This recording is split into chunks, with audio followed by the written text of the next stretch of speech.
이는 기쁜 성이라 염려없이 거주하며 마음속에 이르기를 오직 나만 있고 나 외에는 다른 이가 없다 하더니 어찌 이와 같이 황폐하여 들짐승이 엎드릴 곳이 되었는고. 지나가는 자마다 비웃으며 손을 흔들리로다. 새벽을 깨우는 거룩한 기도자 여러분, 선지자들이 품었던 이 여호와의 날, 하나님의 나라의 도래의 영광을 새벽을 깨우는 기도 속에 품고 세상과 마주하며 거룩한 비전으로 충만한 역사가 늘 새롭기를 소망합니다. 오늘 우리가 읽어갈 하나님의 말씀은 스바냐 2장 4절에서 15절까지의 말씀으로서 여호와의 날이 그 어떤 삶의 자리에 그 백성들 속에 쏟아질 것인지, 그 여호와의 날은 이 심판의 묘사가 이제 모든 열방을 불러 모을 때 여기 이 장에서 그 열방에 대한 이스라엘을 중심으로 한 좌우 남북의 권력의 세계를 불러 모아 심판하는 장엄한 장면입니다. 아주 작은 나라, 그것도 늘 이렇게 주변 국가에 시달림을 당하고 약탈을 당하고 지배와 압제를 당했던 이 유대 땅 예루살렘에 선지자들이 어떤 이런 장대한 비전을 가졌는지 찬탄할 만큼 우리가 이사야를 통하여 만났던 그 열방의 얘기, 예루살렘 예레미야를 통한 그 열방의 심판 이야기, 이 스바냐에 오롯이 여기도 그 심판의 메시지가 담겨져 있습니다. 그 전망을 여러분 이해하셔야 됩니다. 거대한 세계 제국에 기죽지 않고 믿음의 당당함을 지켜오던 하나님 백성의 기계이고 비전이고요. 오늘날 우리가 세상을 살아가며 그리스도인으로 산다는 것이 무엇인가를 다시 되짚어 보십시오. 여기 교회당에서 왕노릇하는 그 수치와 부끄러움을 깨우치시고 온 세상에 하나님께서 내게 주신 은혜를 나눈다는 장엄한 비전을 다시 돌아보셔야만 이런 본문들을 이해하게 될 것입니다. 여호와의 날의 심판은 먼저는 이제 열방에가 들려집니다. 그 열방의 죄악을 스바냐는 이야기하고 있지 않습니다.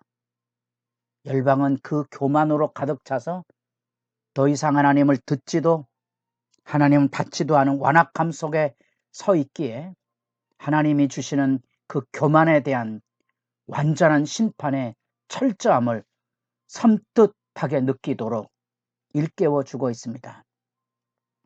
그 실체로 등장하는 유다 이스라엘을 괴롭히던 주변 국가, 특별히 사사기 11장에도 에서부터 시작이 되었던 옆구리의 가시가 되는 이 블레셋. 이 블레셋은 그 당대에 저 지중해를 건너오고 애국과 맞짱을 뜨던 철기 문명을 가진 해양 민족이고요. 이스라엘 백성이 동쪽 요단강을 건너 가나안 땅에 들어올 때 맞물려 그 서쪽 기름진 땅에 자리를 하고 이스라엘 역사 내내 그야말로 괴롭힘의 가시가 됐고 그 주변에 있던 단지파는 자리를 지키지 못하고 북방으로 도망갔다는 사실, 다윗과 블레셋의 이 싸움의 의미를 알아야 하고요. 이후로도 이 세력은 여전히 실체를 가지고 이스라엘 역사의 고통을 가중시켰던 그 5개 부족으로 이루어진 연합국가입니다. 여기 다 언급을 합니다. 그리고 선지자들의 언어 안에 그 이름에 담긴 언어 유희를 가지고 이제 가사는 버려지고 아스글론은 황폐해지고 우리말로는 아무 느낌이 없지만 이제 풍자의 말놀이를 하고 있는 거지요. 아스돈 쫓겨나가고 뿌리를 뽑히게 될 것이라. 그렛 블레셋 족속을 표현하는 말은 그 완전히 진멸이 되어서 거기 양떼의 목초지처럼 될 것인데, 저녁에는 유다 사람들이 내려와서 그 땅을 다스리게 될 것에 대한 증언이 거기 있습니다.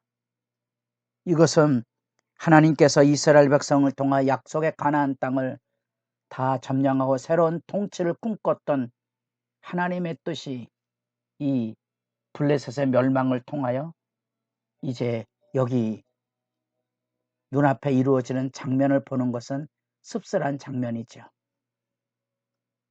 원래 사사기 11장에서 끝났어야 될 가사와 가드와 아스곳에 약간 남았던 그거, 쓸어버려야 될 그것을 쓸어버리지 못했던 비극이 이스라엘이 멸망하는 그때까지 지속된 그 실체가 여기 있습니다.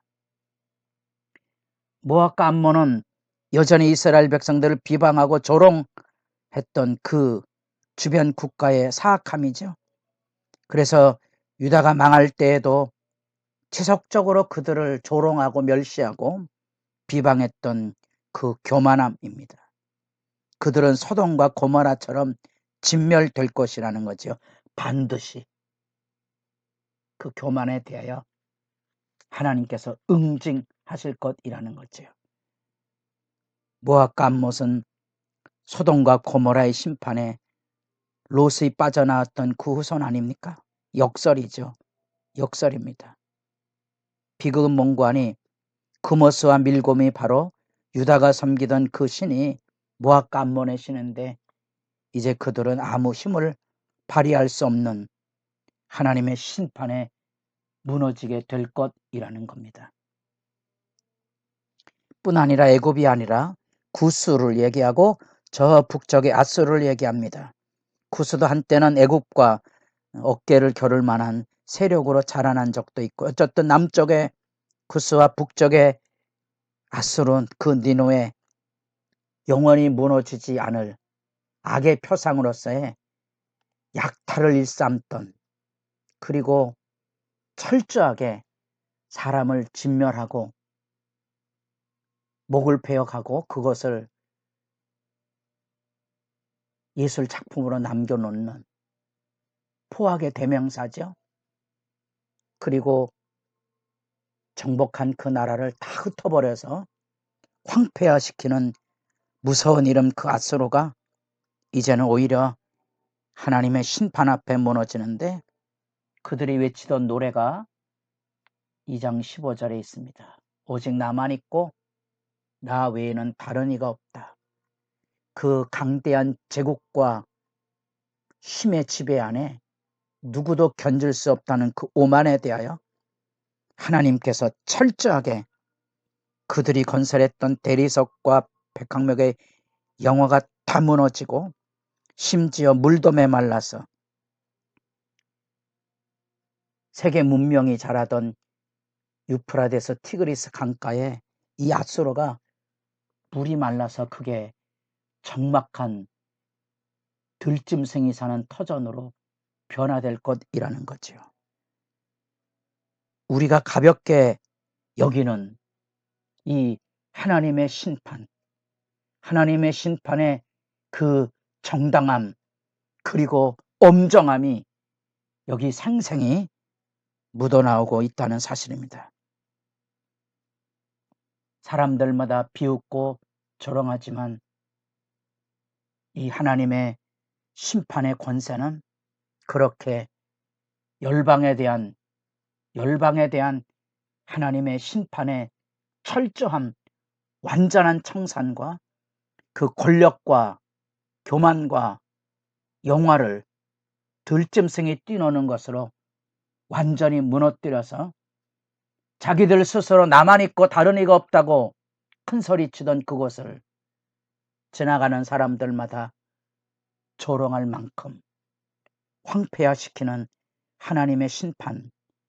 그래서 세상이 우습게 보는 하나님의 이름이 있는데 그것이 바로 하나님에 대한 두려움입니다.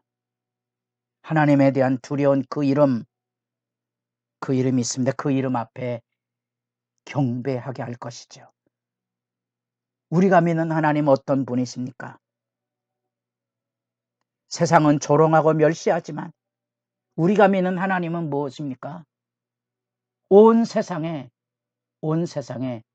하나님의 권세가 임할 때는 그 악을 다 청산해서 황폐하게 심판하시고 그 가운데 하나님의 이름이 높여지도록 이 세상 가운데 강림하실 분이거든요. 우리가 잃어버린 이 하나님 나라의 비전, 세상이 조롱하지만 반드시 그 거짓과 포악이 가득한 그 피해 상업을 완전히 무너뜨릴 것에 대한 그 니느웨를 향한 나움 선지자의 말씀처럼 여러분, 우리 하나님의 영광의 임재가 가져올 심판의 철저함 앞에 경건히 엎드리고 그 가운데 경배대로 서 있는 믿음의 경건, 두렵고 떨림의 신앙이 기도의 확실성을 담지하고 세워갈 수 있기를 바랍니다.